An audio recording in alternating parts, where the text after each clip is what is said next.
سلام مجدد خدمت شما دوستان. امیدوارم تا این موقع اوقات خوشی رو سپید سعی هستش که اون دانش آموز به موضوع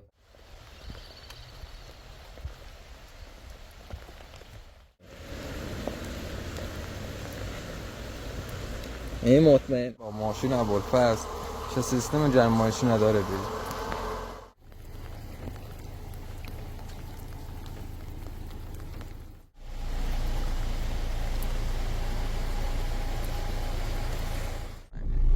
شکلاتی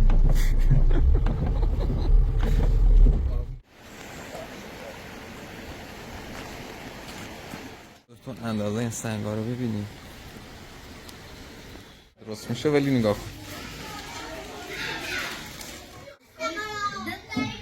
بچه چه خبر؟ به حدی بود که از این پست سلام مجدد خدمت شما دوستان. امیدوارم تا این موقع اوقات خوشی رو سپری کرده باشید. راستش یک خبر بسیار بدی دارم، ولی خب ابتدا تصمیم داشتم این خبر رو به شما دوستان عزیز نگم، ولی بعداً که فکر کردم دیدم شاید بتونم از طریق رسانه‌ای کردن این خبر در پلتفرم های مختلفی مانند یوتیوب، اینستاگرام، تلگرام بتونم یک کمکی واسه اون دانش آموزان عزیز مناطق دور افتاده کنم. متاسفانه 2 روز پیش یکی از دختران دانش آموز که محل زندگیش نزدیک روستای طلایه بود، یعنی همون جایی که من تدریس میکنم، در حین بازی از مدرسه تصادف میکنه و متاسفانه در دم جانشو از دست میده. خب این دانش آموز در مقطع دبیرستان بود و از اونجایی که متاسفانه مناطق، یعنی روستاهایی که بعد از سردش هستن، مدرسه مخصوص دبیرستانی ها برای دختران وجود نداره، مجبورن راه بسیار خطرناکی رو که من هر روز دارم اون مسیر رو طی میکنم اونا هم طی کنن. و اینکه بعد از درس خوندن و تعطیل شدن از مدرسه، چه ساعت 1 از مدرسه تعطیل شدن، با یکی از تاکسی های سردش به سمت روستای آبزیر که گفتم نزدیک مدرسه طلایی است حرکت میکنن،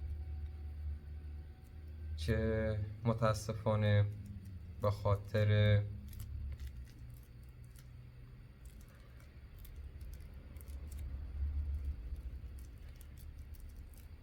وضعیت خراب جاده، مخصوصا الان که واقعا در اثر بارندگی های 1 ماه گذشته و زمستان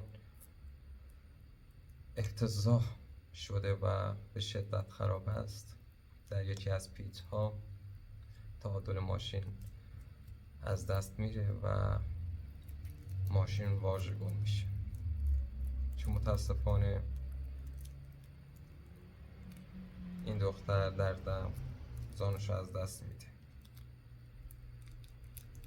به غیر از این دانش آموز، کسانی هم که همراه این دانش آموز بودن و اونا هم دانش آموز بودن، وضعیت وخیمی دارن و همشون تحت نظر پزشک هستن در بیمارستان.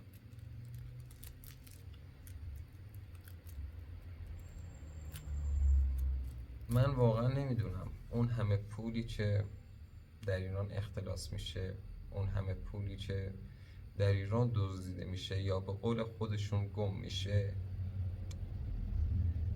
یک ذره‌اش رو بیان خرج ساختن یک مدرسه واسه این دانش آموزان کنن. دانش آموزانی که با آینده امید دارن، دانش آموزانی که امید کشور هستن، نباید این گونه به سادگی جان خودشون رو از دست بدن. شاید اون دختر آرزوهای بسیار بزرگی داشت. شاید اون دختر میتونست وضعیت منطقه رو عوض کنه. کسی از آینده خبر نداره، ولی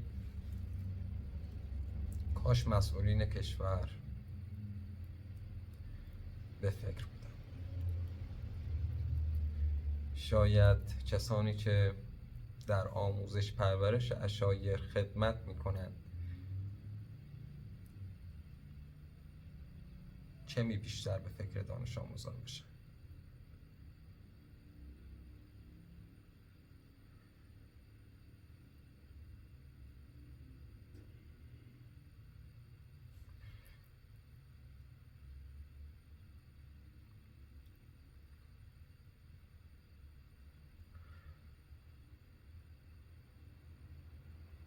سال 1400 بود، یعنی 4 سال پیش، وقتی برای کارآموزی به یکی از مدرسه های سردشت رفتم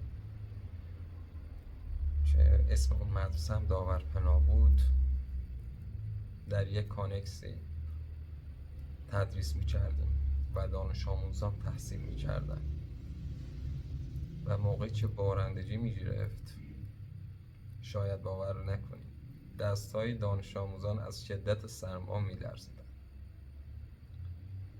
آب می‌اومد داخل کانکس و واقعاً نمیتونستیم کاری کنیم.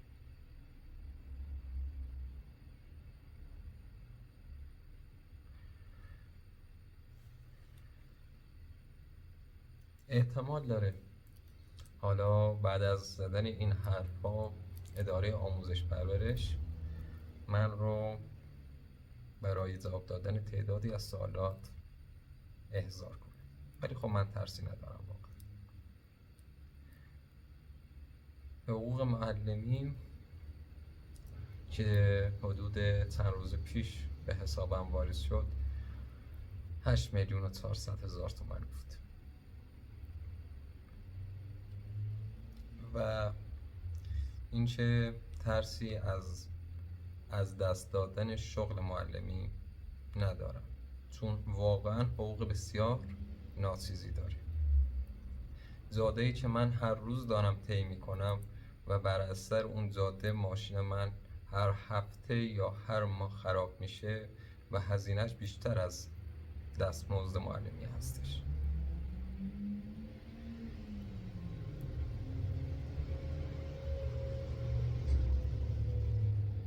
متاسفانه مسئولین کشور، مسئولین استان چهارمحال بختیاری مخصوصاً بی‌عرضه هستند. از فرماندار بگیر، از استاندار بگیر و تمامی کسانی که میتونن کاری بکنن و انجام نمیدن.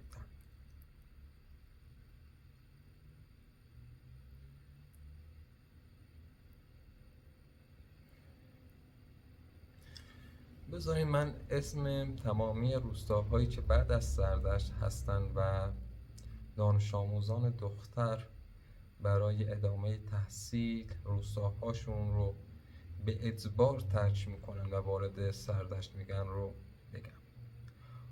روستای آبزیر، روستای اینچک، امام آباد، دلی،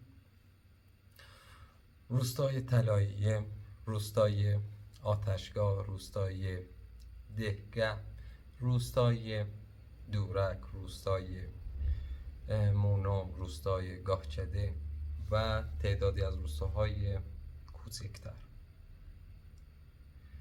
اگر همت کنن مسئولین و یک مدرسه کوچیک واسه این دانش آموزان دختر بسازن، شاید چنین اتفاقاتی واقعا نخواهیم بود.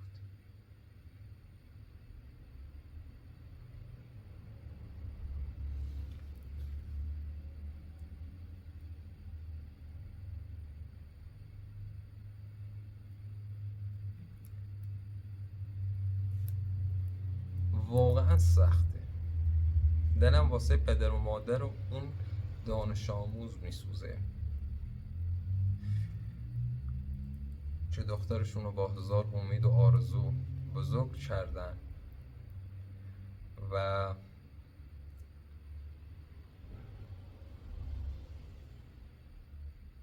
توی یک اتفاق ناگوار بچهشون از دست دادن.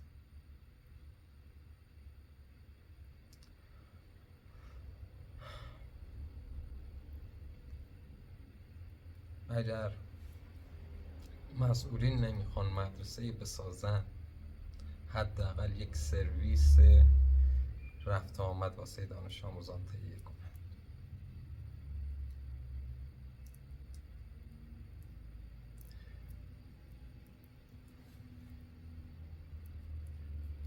بذاری من مسیر این منطقه رو واسهتون در تلویزیون به نمایش بگذارم.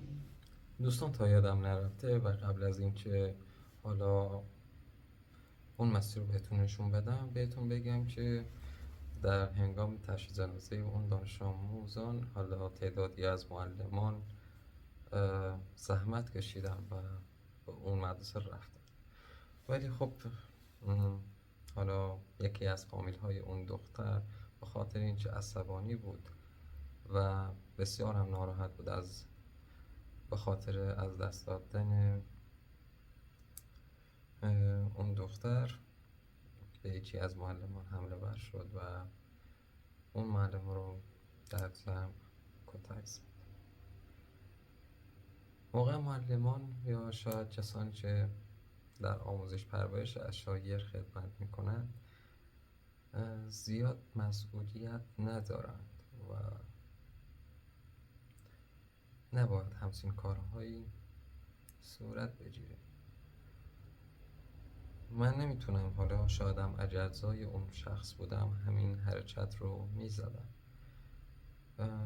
خاطر همین نمیتونم اون شخص رو قضاوت کنم، ولی خب رفتار درست این بود که این کارها صورت نگیره.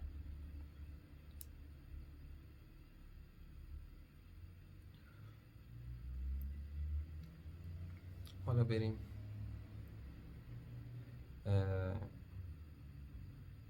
از روی نقشه مسیر رو بندش کنیم. خب دوستان، میخوام از طریق گوگل مپ هم مسیر مدرسه‌ای که من رفت آمد میکنم و بهتون نشون بدم و هم مسیری که متاسفانه اون دانش آموز جان خودش رو هم از دست داد و اینکه مکانهای دقیق کانالهای قدرتمند رو بهتون نشون بدم که در اون منطقه زندگی میکنن. لردگان، استان چهارمحال و بختیار.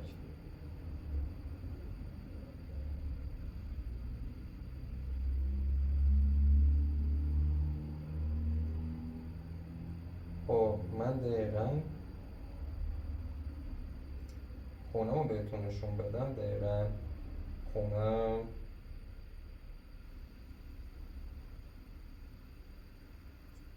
این قسمت چه مشاهده میکنم.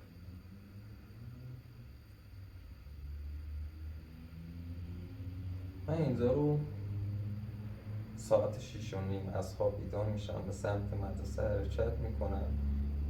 این روستاهای کوچک رو رد میکنم تا به شهر سردشت برسم که دقیقا این نقطه هستش. مدرسه چی میخوام بهتون نشون بدم؟ مدرسه هستش که اون دانش آموز در اونجا تحصیل میکرد.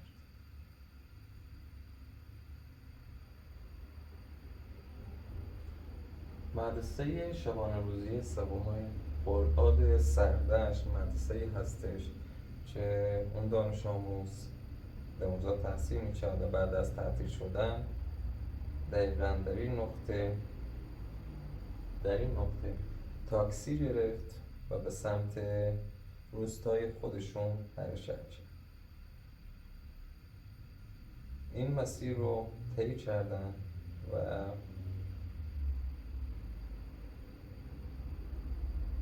متاسفانه در اینجا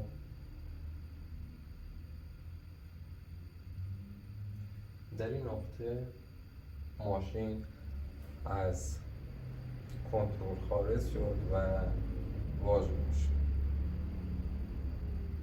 خودتون مسیرهای خطرناک اینجا رو مشاهده میکنید که سرعت پیچ‌های بسیار خطرناکی دارن.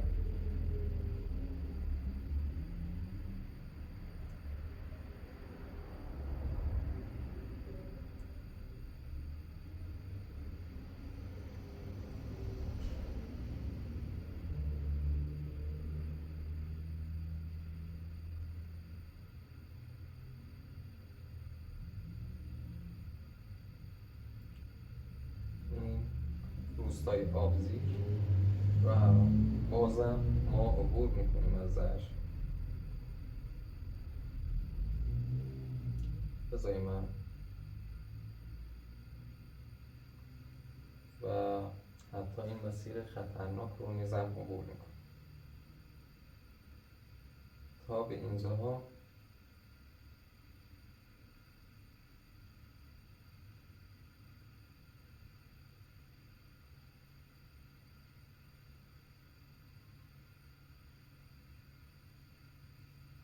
مدرسه یا روستای طلایه برسیم.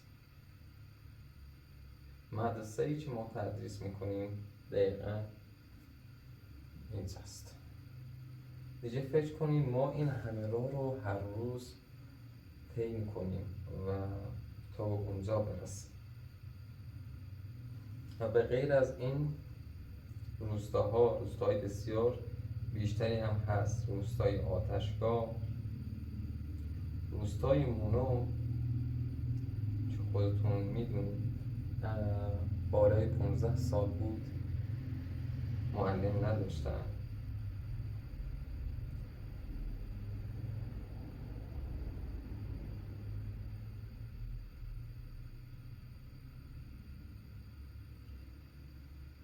بیشه شیران که خودتون مشاهده میکنید.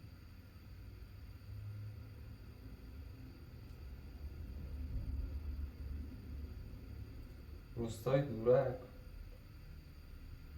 که اگر یادتون باشه من با رفس مجبور شدم از رودخونه عبور کنم.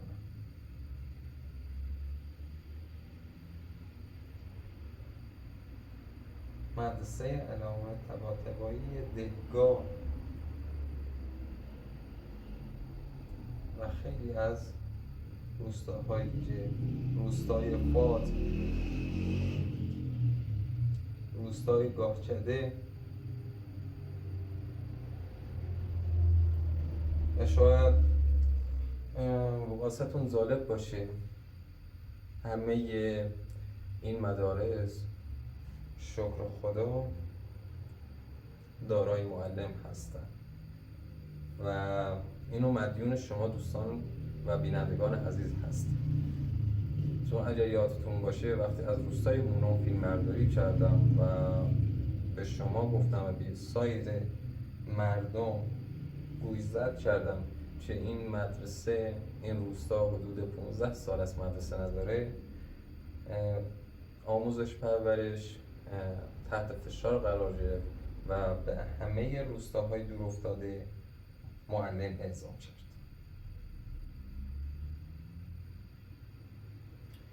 خیلی روستا هست، خیلی.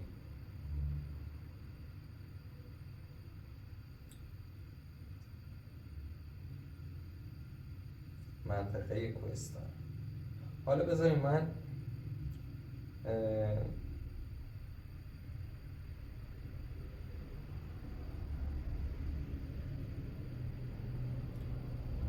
کانال های قدرتمند رو بهتون نشون بدم که کجا فعالیت میکنن.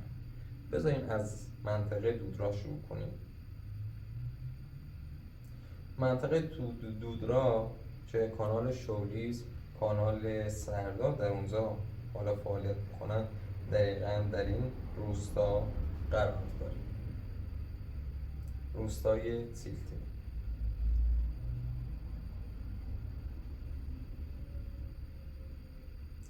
روستای دهکونه هم تعداد کانالی وجود داره که حالا زیاد قدرتمند نیست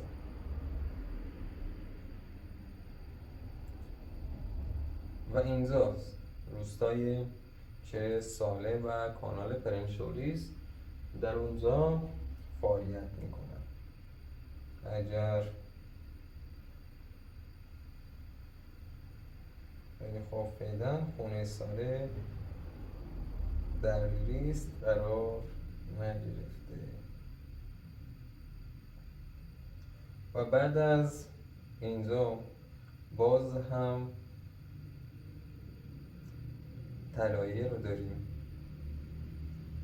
که فکر کنم کانال های کوپریک و کانال اسمش یادم رفت داخلش فعالیت میکنن. کانال دهزیر در اینجا فعالیت میکنه.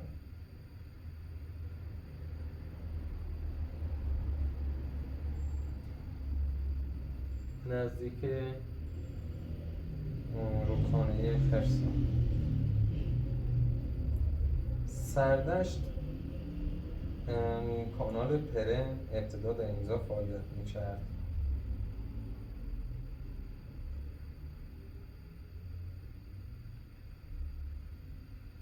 اگر دقیق بگم واسهتون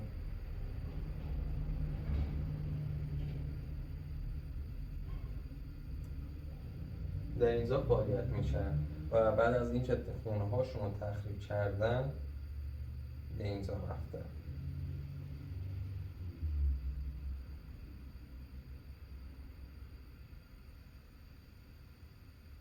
به اینجا نقل مکان کردن و اونجا شروع به ساخت ساز کردن و بعد از اینکه اینجا رو هم تخریب کردن به اینجا نقل مکان کردن.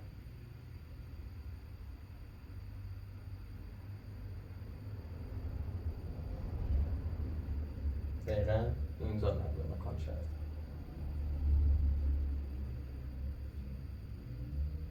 فکر کنم دیگه بیش از حد حرف زدم. فقط خواستم مسیر رو بهتون نشون بدم که با چه سختی هم دانش آموزان و هم معلمان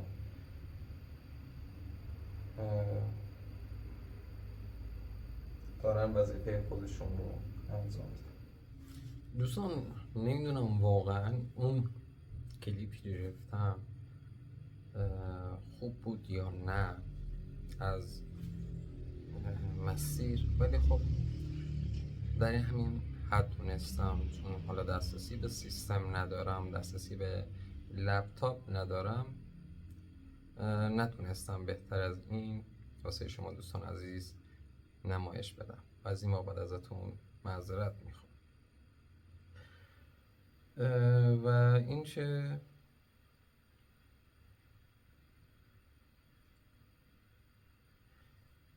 برسیم به چند تا از سوالات شما دوستان عزیز. دوست عزیز نوشته چقدر ایران زیباست، اما ایران با اسپانیا چقدر فاصله دارد؟ اینو من نمیدونم. میگه این که در گوگل ایران با اسپانیا سرچ کنم چقدر فاصله دارد.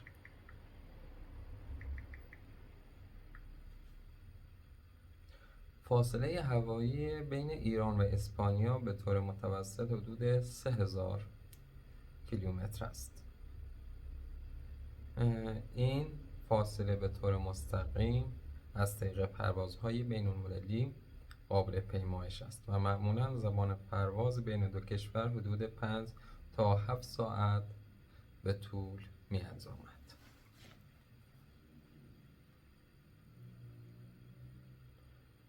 آیا حسین‌پور نام خانوادگی رایج است؟ بسیاری از مردم این نام خانوادگی را دارند. خب یکی از ویدیوها رو مخصوص همین سوال تولید کردم و میتونید اون ویدیو رو مشاهده کنید که چرا اکثر کسانی که کانال عشایر دارن فامیلی اونها حسین‌پور هستش.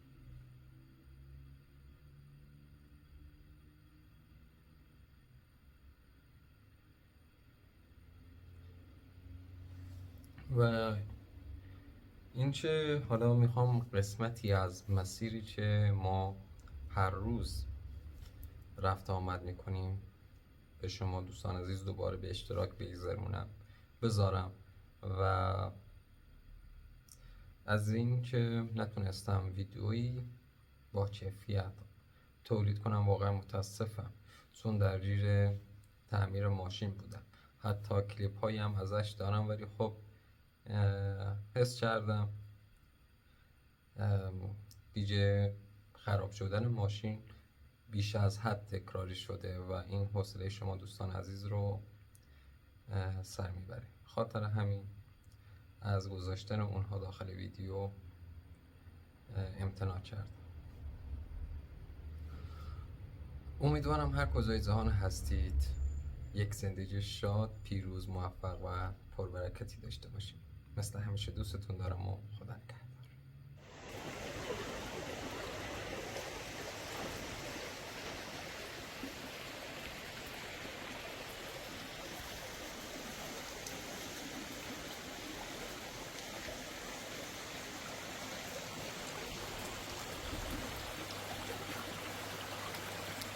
دوستم اومدم الان ساعت 6:30 و از اونجایی که نخواستم شما رو نجات کنم اومدم یک پخش زنده ای رو گذاشتم. خیس شدم، ولی با این حال هوای سردی نیست و واقعا این منظره رو دوست دارم. هوای بارونی رو دوست دارم.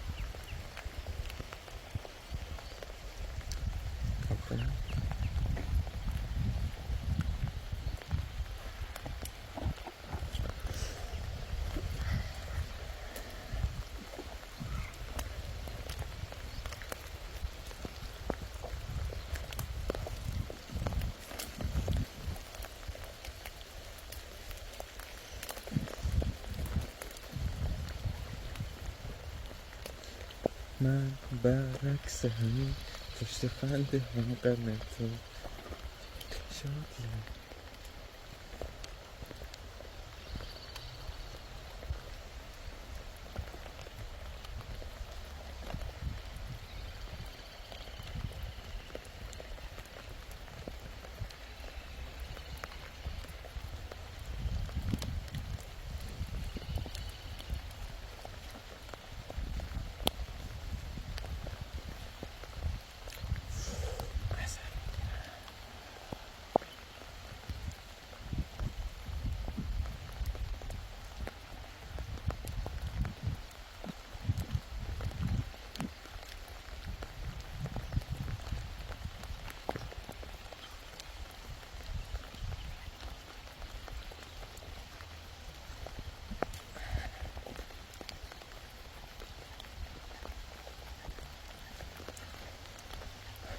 باید زودتر برم لباسامو عوض کنم و بعدش برم مدرسه. ولی خب هم ماشین من خراب شده و هم ماشین ابوالفضل. نمیدونم با کدوم ماشین میخوایم بریم، سوال شده واسم.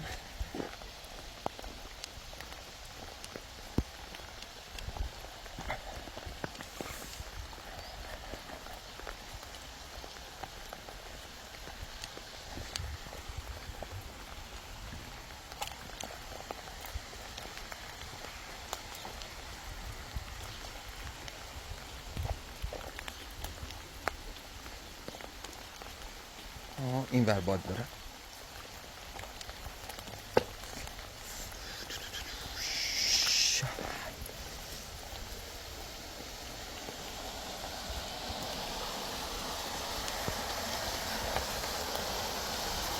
من اینجا اومدم داخل،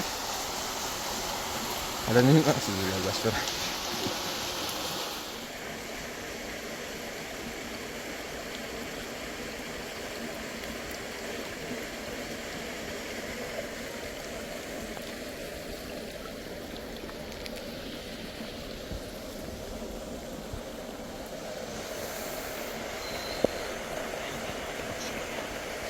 Yes. آی خدایا، این مطمئناً اگر 2 ساعت یا 3 ساعت بارندگی به این شکل باشه، سیل همه جا خراب میشه. الان هم آقای ما این چه ماشین خرابه، حالا ما سعی میکنیم سعی میکنیم که تو عرضاش دونستیم با این ماشین بریم. اگه هم نشد یه تاکسی میگیریم و به مدرسه میزیم.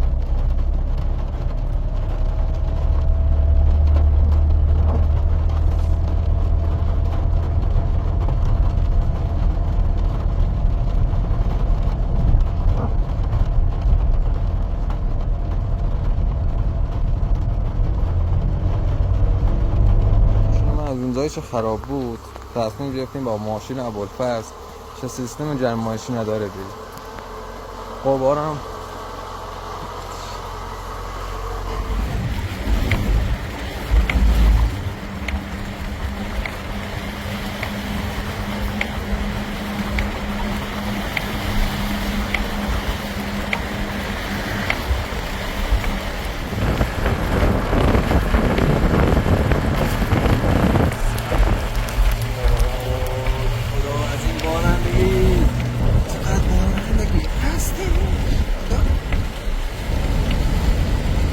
مزید یا بالا یا بالا نه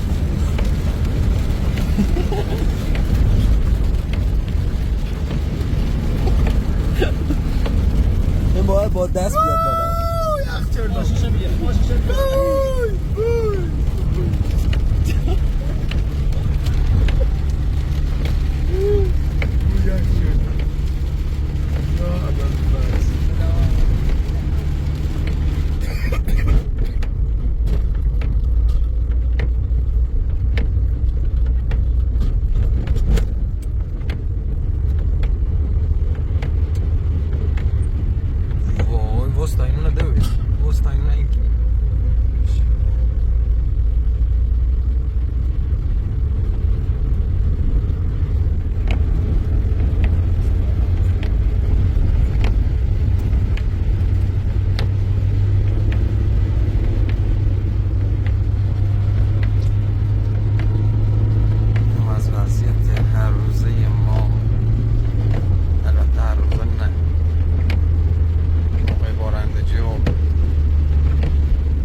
عجب منظره بسیار قشنگی.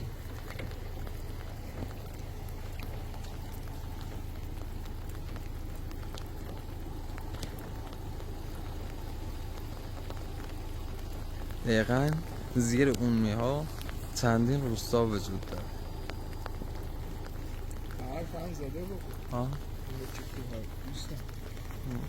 مثلا اینجا برخوب نشسته دیگه.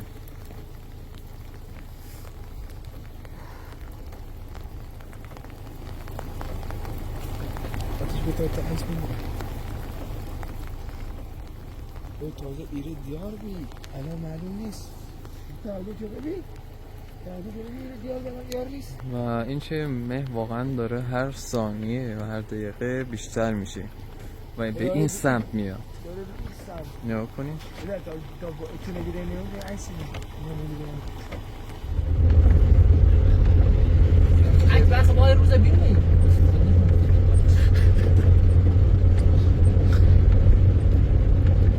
فقط اینترنت داشت تا شما رو به صورت زنده به صورت زنده اینجا رو بهتون نشون میدادم. الان میدونی نشون بدی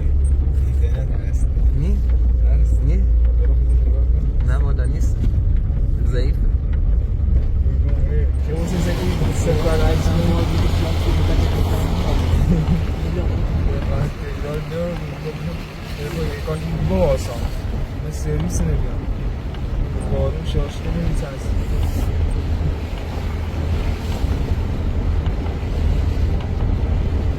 توی چند جا میگی نیستی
که ما شبه که از طریق این یا اول به مدرسه میریم هنگام بارندگی همچین وضعیتی پیدا میکنه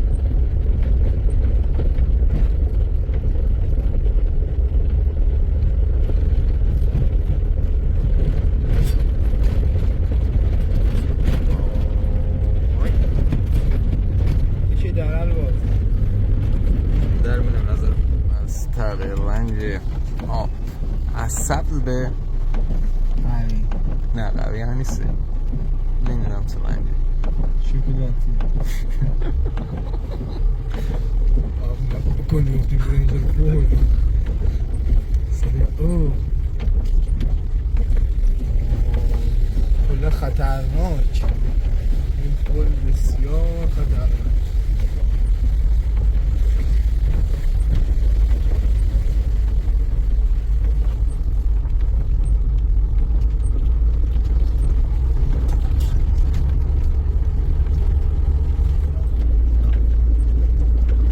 کم کم هم داریم به مدرسه نزدیک میشیم که واقعا ماشینا داخل این مسیر نابود میشه به خصوص ماشین های ثابت به خصوص ماشین آقای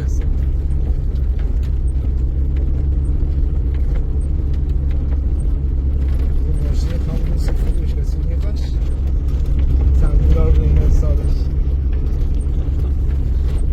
این که هم زودی هم این ماشین رو هم به خاطر مسائلی میخواد بفروشه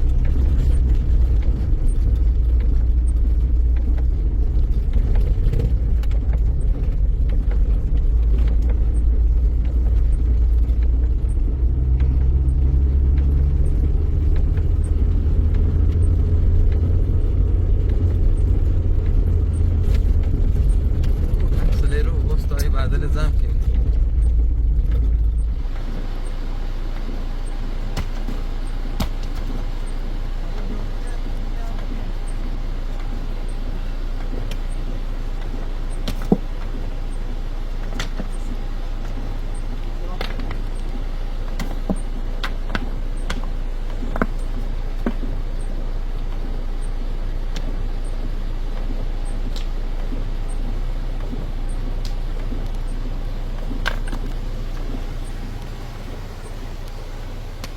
معلمان زحمتکش طلاییه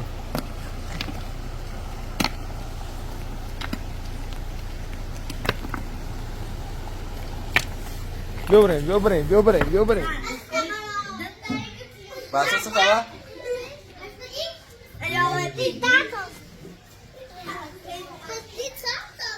خب وارد مدرسه شدم و چیزی هم که واقعا ناراحتم کرده همچین وضعیت مدرسه هستش نمیدونم میتونیم ببینین یا نه ولی خب از اینجا آب چشون میکنه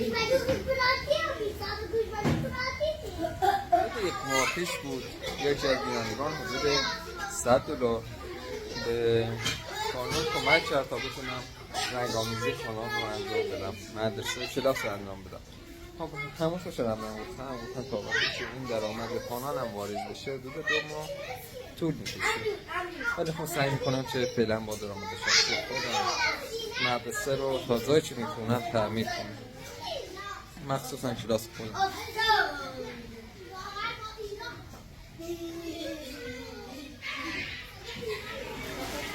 وضعیت مدرسه ما با اینکه میدونم واسه من دردسر درست میشه، ولی نگاه کن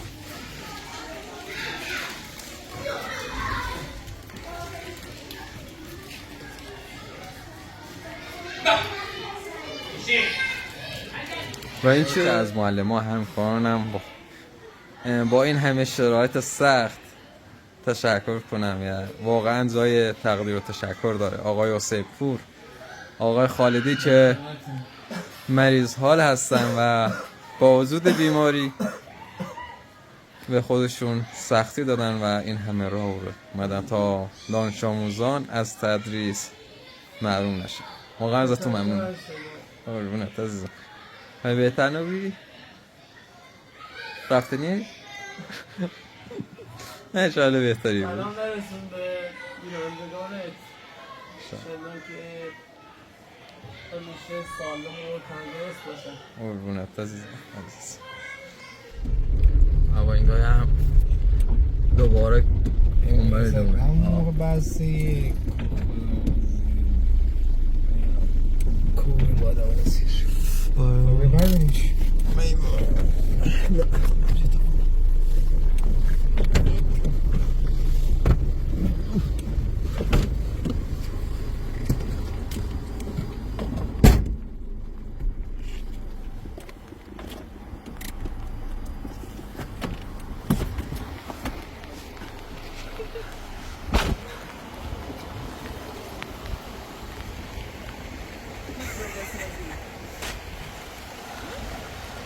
از این بالا اومد.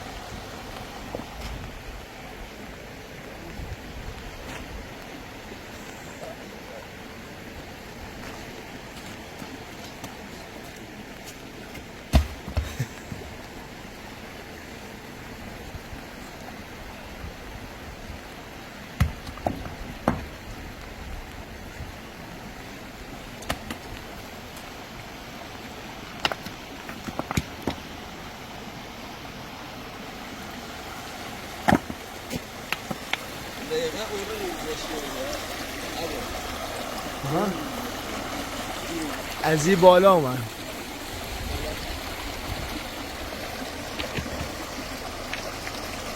رفت اینه هر لحظه ممکنه ریزش کنه.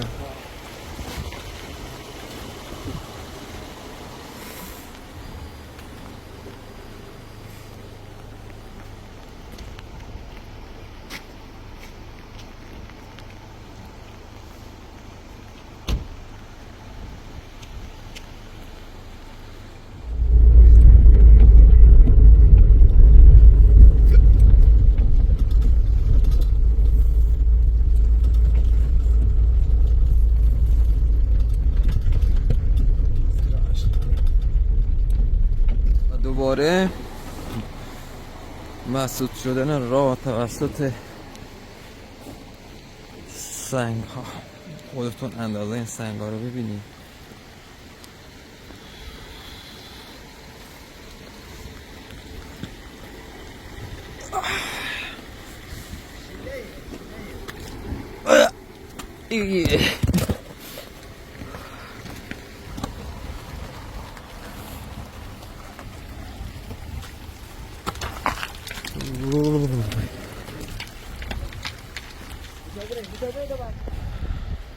و حجم آب رودخانه که واقعا نسبت به چند ساعت پیش اومدیم بیشتر شده. یادم حدود 2 سال پیش شدت بارندگی به حدی بود که از این پل سرازیر می شد.